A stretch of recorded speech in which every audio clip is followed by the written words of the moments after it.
Hello friends, જાનો the kitchen હાઉસમાં તમારું સ્વાગત છે। આજે આપણે બનાવશું એકદમ સરસ મજાની ઠંડીમાં ખવાય તેવી રેસીપી બનાવવાના છીએ। અને હજુ સુધી જો તમે મારી ચેનલને સબસ્ક્રાઇબ ના કરી હોય તો મારી ચેનલ તમે ખૂબ ઝડપથી પહેલાં સબસ્ક્રાઇબ કરજો, લાઇક કરજો, શેર કરજો, જેથી આવનારા નવા વિડીયો તમારા સુધી તુરંત પહોંચી શકે। તો ચાલો જોઈ લઈએ આપણે ફટાફટ રેસીપી। સૌપ્રથમ આપણે પહેલાં એક મિક્સિંગ બાઉલ લેવાનું છે। તેમાં આપણે 1 વાટકી બાજરાનો લોટ છે તે લેવાનો છે। અત્યારે આપણે આ રેસીપી બાજરાના લોટમાંથી બનાવવાના છીએ। હવે તેમાં આપણે 3 થી 4 ચમચી ઝીણો રવો આવે છે તે લેવાનો છે। 3 થી 4 ચમચી ચણાનો લોટ લેવાનો છે। અડધી વાટકી જેટલું આપણે દહીં એડ કરવાનું છે। હવે તેમાં આપણે થોડું પાણી એડ કરી દઈ, અડધી વાટકી જેટલું, તે પણ આપણે એડ કરવાનું છે। હવે બધું સરસ રીતે આપણે મિક્સ કરી દેશું અને સરસ મજાનું બેટર તૈયાર કરવાનું છે। અગાઉથી આપણે વધારે પાણી એડ નથી કરવાનું, બેટરને બહુ પતલું નથી રાખવાનું આપણે અત્યારે। જરૂર લાગે એટલું પાણી એડ કરતું જવાનું અને બેટર તૈયાર કરવાનું છે આપણે। અને ગાંઠા ન પડે તેનું ખાસ ધ્યાન રાખજો।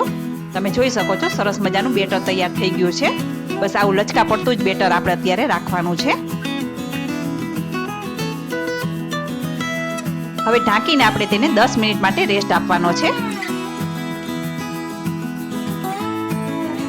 હવે 10 મિનિટ થઈ ગઈ છે, આપણે ચેક કરી લઈ। તમે જોઈ શકો છો બેટર સરસ મજાનું ફૂલાઈને સરસ મજાનું તૈયાર થઈ ગયું છે। આ શિયાળામાં ખાવાની સરસ મજા આવે તેવો નવો નાસ્તો છે। હવે તેમાં આપણે 1 વાટકી ઝીણી સમારેલી લીલી મેથી છે તે એડ કરી દઈ। એક નાની વાટકી ઝીણું સમારેલું લીલું લસણ છે તે એડ કરવાનું છે।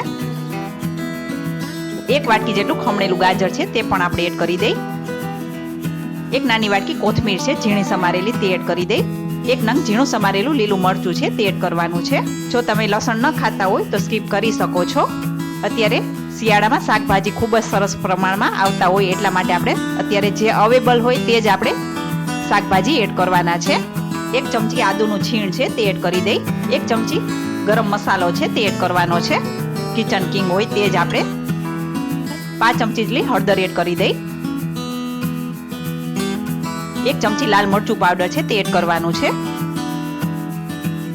1 ચમચી ધાણા જીરું પાવડર છે તે એડ કરી દઈ। 5 ચમચી જેટલી હિંગ એડ કરવાની છે, તેનાથી ટેસ્ટ ખૂબ જ સરસ આવશે। 1 ચમચી આખું જીરું એડ કરવાનું છે। 1 ચમચી જેટલી ખાંડ એડ કરી દઈ, તેનાથી ખટમીઠો ટેસ્ટ આવશે। સ્વાદ અનુસાર આપણે નમક એડ કરી દઈ। આ બધું સરસ રીતે આપણે મિક્સ કરી દેવાનું છે। હા, તમને મારો વિડીયો અને મારી રેસીપી કેવી લાગે છે તે કોમેન્ટ બોક્સમાં જરૂરથી જણાવજો। અને આજની આ રેસીપી કેવી લાગી તે પણ તમે જણાવજો। અને જરૂર લાગે ફરીથી આપણે થોડુંક પાણી એડ કરશું। આ લીલી મેથી અને બાજરાનો હાંડવો તૈયાર થશે। જો કોઈ અચાનક સાંજના મહેમાન આવે તો આ રેસીપી તમે જરૂરથી બનાવીને આપી શકો છો। હવે તેને આપણે 1 ચમચી તેલ એડ કરી દઈ અને ઈનો છે ફ્રૂટ સોલ્ટ તે આપણે 5 ચમચી જેટલો એડ કરવાનો છે અને ઉપરથી આપણે થોડુંક પાણી એડ કરી દઈ। જો ઈનો ન હોય તો તેની જગ્યાએ તમે ખાવાનો સોડાનો યુઝ કરી શકો છો।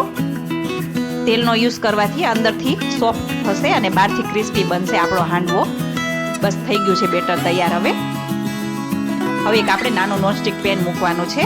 હવે તેમાં આપણે 2 ચમચી જેટલું તેલ એડ કરી દઈ। આ ટેસ્ટમાં ખૂબ જ સરસ લાગે છે, તમે જરૂર એકવાર ટ્રાય કરજો।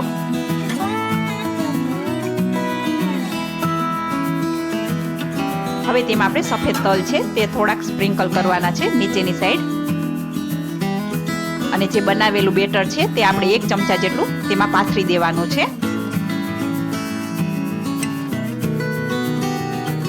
હવે ઢાંકણ ઢાંકીને આપણે તેને નીચેની સાઈડ ચડવા દેવાનું છે 1-2 મિનિટ માટે। હવે આપણે ચેક કરી લેવાનું છે। તમે જોઈ શકો છો નીચેની સાઈડ એકદમ ક્રિસ્પી થઈ ગયો છે અને ઉપરથી પણ ડ્રાય થઈ ગયો છે અને એકદમ સરસ મજાનો ફૂલીને તૈયાર થઈ ગયો છે। હવે તેને આપણે પલટાવી દેશું। તેને એકદમ સરસ મજાનો હાંડવો, આમાં કોઈ દાળ ચોખા કે આથો લાવવાની કોઈ ઝંઝટ વગર એકદમ સરસ મજાનો લીલી મેથી અને બાજરાનો હાંડવો તૈયાર થઈ જશે। હવે બંને બાજુ સરસ રીતે ક્રિસ્પી થાય ત્યાં સુધી આપણે તેને રાખશું અને હવે આ ગરમા ગરમ હાંડવાને આપણે એક પ્લેટમાં કાઢી લેશું. હવે ગરમા ગરમ હાંડવાને આપણે સર્વિંગ પ્લેટમાં જ લેવાનો છે. જોતા જ ખાવાનું મન થઈ જાય તેવી ગરમા ગરમ હાંડવાની રેસીપી તૈયાર થઈ ગઈ છે. તો કેવી લાગી આજની મારી આ રેસીપી? તમે જરૂરથી લાઇક, શેર ઓર સબસ્ક્રાઇબ કરજો અને મને કોમેન્ટ પણ કરજો. ફરી મળીશું અવનવી રેસીપી સાથે. ત્યાં સુધી આવજો.